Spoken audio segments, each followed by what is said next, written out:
नमस्तेऽस्तु महामाये श्रीपीठे सुरपूजिते शङ्खचक्रगदाहस्ते महालक्ष्मी नमोऽस्तुते सुमनसवन्दितसुन्दरि माधवि चन्द्रसहोदरि हेममयि मुनिगणवन्दितमोक्षप्रदायिनि मञ्जुळभाषिणि नमस्तेऽस्तु महामाये श्रीपीठे सुरपूजिते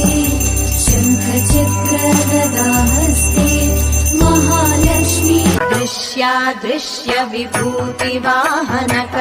ब्रह्माण्ड भाण्डोदरी लीला नाटक सूत्रखेलनकरि विज्ञान